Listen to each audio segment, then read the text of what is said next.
Welcome to the Crypto Teacher. And guys, please like and subscribe if you do like what you're listening to. Please inform your friends and family and spread all over social media. It is imperative that we get back to learning finances and understand how the world really works. Because once we understand how the world really works, we understand that everything is planned out. Now, I want to thank those who purchased the books, Cryptoteacher and the New World Order book. Remember, guys, those books are mandatory. You have to open your eyes before 2021 because things are going to be moving so fast, so therefore you can recognize it. Also, those who donate to the Cash App, Patreon, much love, keep it coming. And then also, those who are shopping at both stores, much love to you. And of course, guys, we're going to get into Bitcoin and cryptos first. And like I stated yesterday, we will start to see an increase. We know they need it on the 5th. So Saturday, Sunday, Monday, we should take a small uptake. Remember what I stated, guys. We know the Fed is cutting those checks every Tuesday, but we know liquidity has shrunk. So we went from about 500 billion down to about 325. Because remember, they closed 4 of the facilities. Even though, guys, we have a lot of liquidity out there, they're going to start shrinking it.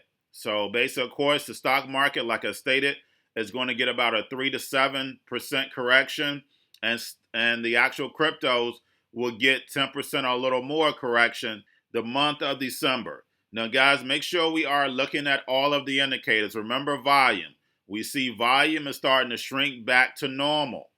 Then also, of course, your stable coins and, of course, XRP. Now, we have the Fed cutting a check Tuesday.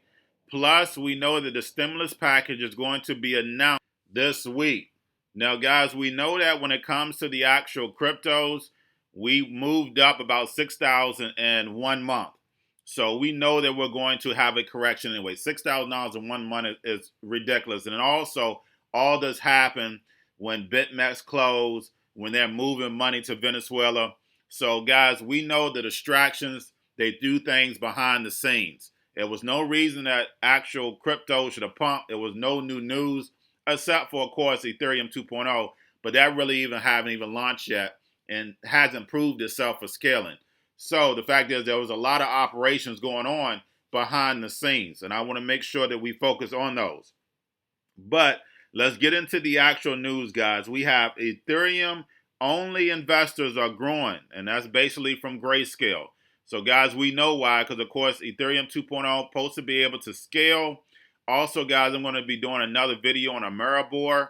CNBC actually had it going over their little headlines that they normally show, a Maribor. So, a Maribor is live, guys. Please go check that out.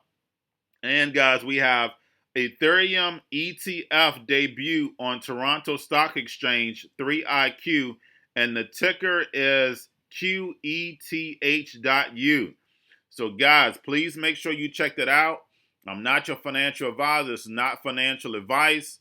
But, guys, Ethereum ETF, of course, we were looking for a Bitcoin ETF, but instead we get an Ethereum ETF. That is flat out amazing.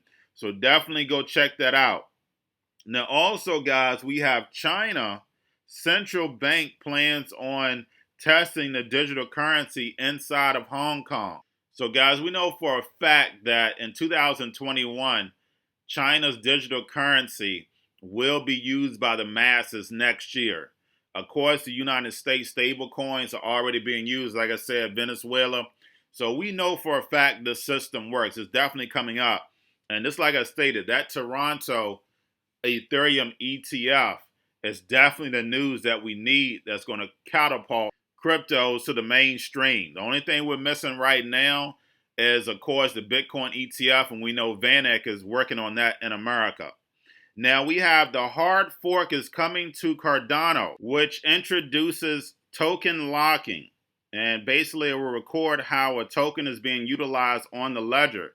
Now we have Celsius CEO thinks Ethereum can lose its market dominance if it cannot scale. And of course, is this true? Definitely. And of course, Cardano would be the beneficiaries if it can't scale.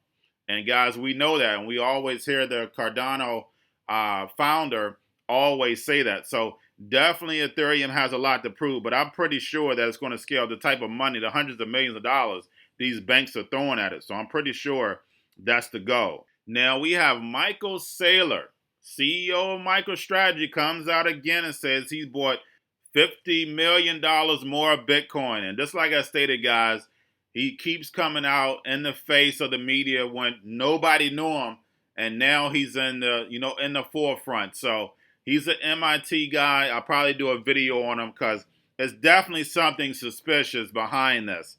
But also, guys, we have MicroStrategy now holds over $764 million in crypto. So remember, guys, their stock was about $90 and it moved up to about $364. So it moved up, about $1 billion. So definitely, guys, it's something up. But just like I said, I'll probably do a video later on about that.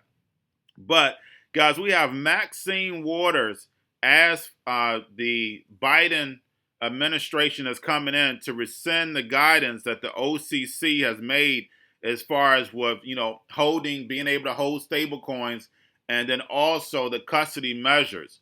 So, guys, what's going on right here, and I always teach you, it's nothing but the Hegelian dialectic. We know that Brian Brooks worked at One West Bank along with Steve Mnuchin, robbing the people. So we know, even though he has these glasses on and looks like a nerd, we know he's nothing but a crook right along with the rest of them. Same thing with Maxine Waters, nothing but a crook. They're working together, guys.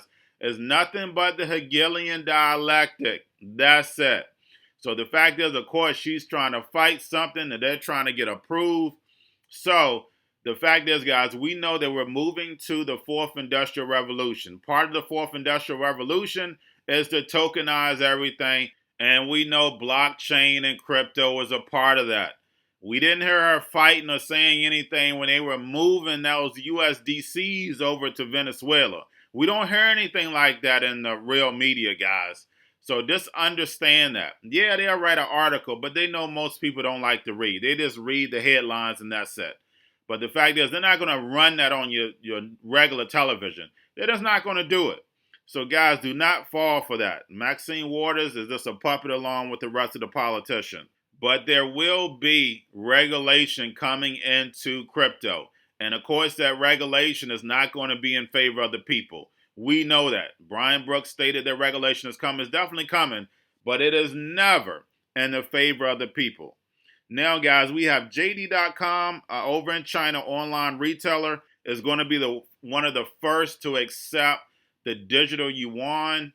Basically, of course, we know they're doing the lottery over there. So definitely, guys, we see that the universal basic income, all this is just about in every country where they're testing. Of course, in America, they're testing it too, because, of course, we have it in California and other states also.